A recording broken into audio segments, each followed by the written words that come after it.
Resumo da aula 303 do Seminário Online de Filosofia do professor Olavo de Carvalho. Aqui vou sintetizar o que foi dito. A prisão invisível da linguagem. Hoje eu queria compartilhar contigo algo que mexeu muito com o meu modo de pensar. Foi a aula 303 do curso online de filosofia do professor Olavo de Carvalho. E olha, poucas vezes me vi tão desafiado intelectualmente. Não por causa de um conceito difícil ou uma linguagem acadêmica, mas por algo ainda mais profundo. Uma espécie de revelação sobre o modo como nós, inclusive os mais bem-intencionados, tentamos lidar com a realidade. A aula começa com uma ideia que, de cara, parece paradoxal, mas que se revela um diagnóstico exato da nossa crise cultural. A ilusão de que lidamos com a realidade diretamente, quando, na verdade, só lidamos com as palavras que usamos sobre ela. Olavo nos convida a observar que o maior obstáculo entre nós e o mundo não é a ignorância, mas a linguagem pronta. Os códigos, chavões, fórmulas e termos herdados que a gente usa como se fossem janelas limpas para o real, quando, na verdade, são espelhos embaçados. Ele começa apontando como o pensamento brasileiro, em geral, não consegue sair de um certo automatismo verbal. As pessoas não pensam nas coisas, elas pensam nos nomes das coisas. É como se estivéssemos hipnotizados por palavras. O exemplo que ele dá é simples e direto.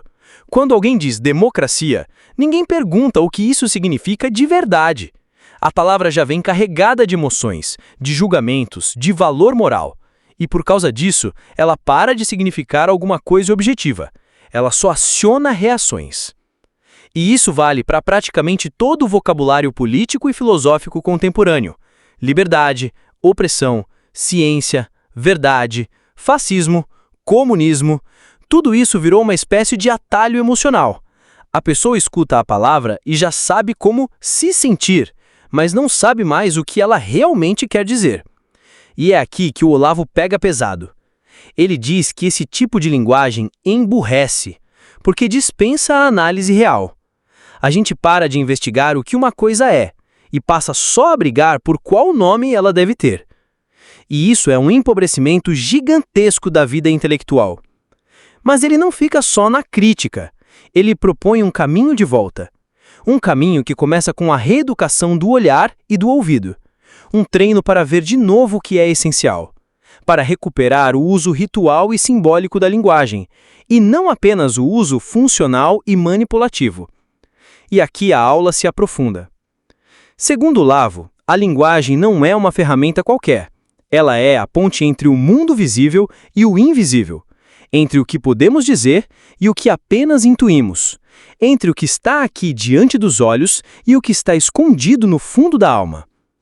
Por isso, usá-la de qualquer jeito é perigoso.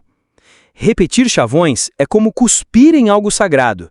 E é isso que a cultura moderna tem feito. Banalizado o símbolo, zombado do mistério, reduzido tudo ao útil. Nesse ponto, ele faz uma observação brilhante. O símbolo autêntico não é uma alegoria, não é uma representação simplória. O símbolo verdadeiro é uma forma visível de uma presença invisível. Ele não explica, ele evoca, ele faz aparecer. Por isso, nas grandes religiões, nos rituais, nos sacramentos, a linguagem simbólica é essencial. Ela não diz o que é, mas te coloca em contato com aquilo que é. Não é uma descrição, é uma vivência. E quando perdemos esse tipo de linguagem, quando só nos resta a linguagem técnica, jornalística, utilitária, perdemos também a dimensão profunda da realidade. Ficamos presos ao imediato, ao superficial, ao fato bruto. Mas a realidade não se esgota em fatos. Ela pulsa em sentidos, e o sentido não pode ser capturado sem imaginação simbólica. Olavo então mostra como essa perda do simbólico está na raiz da crise da cultura contemporânea. As pessoas se tornaram incapazes de compreender a si mesmas, o mundo, o tempo e o próprio destino, porque perderam a conexão com o invisível. Vivem correndo atrás de diagnósticos, estatísticas, argumentos, mas perderam a capacidade de contemplar, de silenciar, de orar, de escutar o que não está sendo dito. E pior, Essa incapacidade é disfarçada de racionalidade, de ciência, de maturidade, quando na verdade é uma forma de cegueira, uma cegueira que se apresenta como sabedoria. É o pior tipo de ignorância, a que pensa que sabe. Conforme a aula avança, o Olavo nos leva cada vez mais fundo nesse tema do símbolo e da linguagem. E uma das coisas mais marcantes que ele disse foi o seguinte: a linguagem simbólica é a única que nos coloca diante do mistério sem nos afastar dele. E essa frase mexeu comigo de um jeito que eu não esperava, porque ela revela que o símbolo é, na verdade, uma espécie de espelho mágico. Não aquele que mostra apenas o que você quer ver, mas aquele que te revela o que está por trás do que você vê. Pensa, por exemplo, na cruz. Todo mundo sabe o que é uma cruz, mas ela não é só um pedaço de madeira ou um símbolo da religião cristã no sentido superficial. Ela é uma forma condensada de um drama eterno: a dor, o sacrifício, a redenção, a entrega total. A cruz não explica nada. Ela te convoca. Ela te atrai, te comove, te deixa inquieto. É isso que o símbolo faz. E a cultura moderna, ao tentar explicar tudo, matou esse poder. E é aí que o professor Olavo diz algo muito importante: a explicação mata o símbolo. Porque o símbolo vive na tensão, na evocação, na ambiguidade sagrada. Quando você tenta transformar isso numa fórmula, você está matando o espírito. Está trocando o mistério pela mecânica. E isso tem consequências não só intelectuais, mas existenciais. Porque o ser humano não vive de fatos, ele vive de sentido. E sem símbolo, o sentido se dissolve.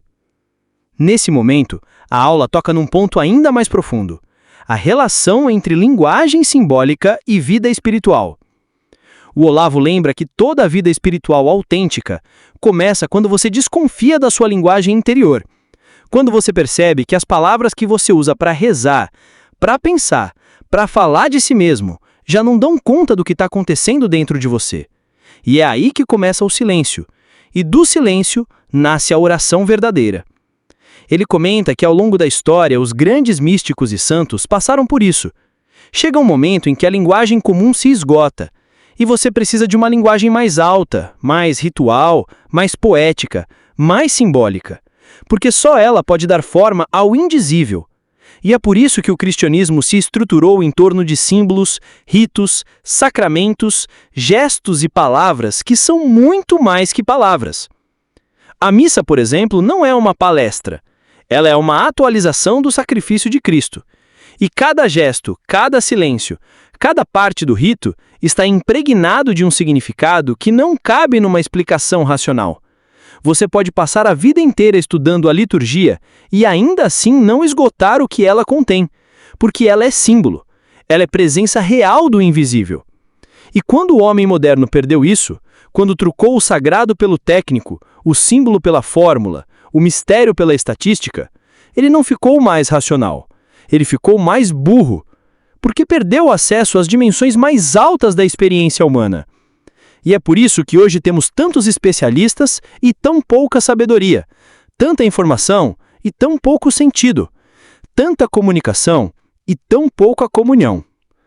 O Olavo, então, faz uma comparação que me marcou muito. Ele diz que hoje as pessoas vivem numa espécie de transe verbal. Elas não pensam mais com as coisas, mas com palavras sobre palavras. É uma camada de linguagem sobre outra, sobre outra, sobre outra. E o real, lá embaixo, se perde completamente. É como se estivéssemos todos andando sobre uma ponte verbal que não toca mais o chão da realidade. E para sair disso, ele propõe um caminho que é ao mesmo tempo simples e difícil. Reaprender a olhar, a escutar, a contemplar, voltar ao contato direto com as coisas, com os rostos, com os gestos, com a natureza, com a dor, com a oração e principalmente com os grandes símbolos que estruturam nossa civilização. Ele diz que sem isso não há filosofia que se salve, porque a filosofia nasce da experiência do mistério, e sem mistério ela vira só disputa de vaidades, discussão sobre quem citou melhor Aristóteles, debate entre rótulos, e isso é estéril. Por isso, ele defende que o filósofo deve ser, antes de tudo, um devoto do real. Alguém que se ajoelha diante da verdade, não porque é fraco, mas porque reconhece que a verdade é maior do que ele. E só quem reconhece isso está pronto para filosofar de verdade. E foi com esse espírito de reverência pelo real que a aula terminou, não com uma conclusão fechada, mas com um apelo profundo. O Olavo nos lembra que, no fim das contas, não há pensamento verdadeiro sem humildade diante do mistério. Não é uma humildade covarde, como a de quem se cala por medo. É uma humildade ativa, como a de quem cala para escutar. E eu fiquei com isso na cabeça por dias. E quantas vezes eu tentei compreender o mundo usando apenas palavras, conceitos e análises, e me vi cada vez mais longe do que realmente importa. E percebi que o problema não era o mundo, nem as ideias. Era o filtro verbal entre mim e a realidade. Era a minha falta de silêncio interior. Era a minha pressa em nomear o que eu ainda não havia contemplado. O Olavo nos mostra que, se quisermos mesmo recuperar nossa consciência, nosso espírito, nosso país, temos que começar pela linguagem. Não no sentido de corrigir o vocabulário, mas de purificar a escuta, falar menos, observar mais, deixar que as coisas falem por si, permitir que o símbolo nos penetre, nos transforme, nos conduza a algo maior. E aqui ele conecta tudo: a filosofia, a religião, a cultura e até mesmo a política, porque sem uma linguagem que nos leve ao essencial, todas as áreas da vida humana se tornam vazias. A política vira teatro, a ciência vira fetiche, a religião vira performance e a filosofia vira jogo de vaidade. Mas quando a linguagem se alinha ao símbolo, quando volta a ser ponte entre o visível e o invisível, então a vida se enche de sentido. E é por isso que essa aula é tão urgente. Não porque oferece respostas fáceis, mas porque nos devolve a pergunta certa: como voltar a ver o mundo com olhos limpos? Como sair da prisão das palavras e voltar a escutar a realidade? Eu saí dessa aula transformado, não por ter entendido tudo, mas por ter sido desinstalado por dentro, como se algo tivesse me tirado do automático e me lembrado que a verdade não grita, ela sussurra, e para ouvir é preciso silenciar. Se você chegou até aqui, é porque sente que algo está errado com o mundo ao seu redor e, mais ainda, com o modo como estamos pensando. Então eu te convido a se inscrever no canal, ativar as notificações e acompanhar os próximos resumos das aulas do professor Olavo de Carvalho. Aqui a gente não segue cartilha, a gente busca a verdade com coragem e profundidade, e você é muito bem-vindo nessa jornada. De modo que aquilo que é verdadeiramente a periferia parece ser o centro. Este elemento aqui está presente em toda a cosmologia medieval. Então, você chamá-la de geocêntrica ou heliocêntrica não faz o menor sentido. É simplesmente, vamos dizer, o papel não admite, ou pelo menos na época não admitia, um modo de representação que permita projetar graficamente esta inversão.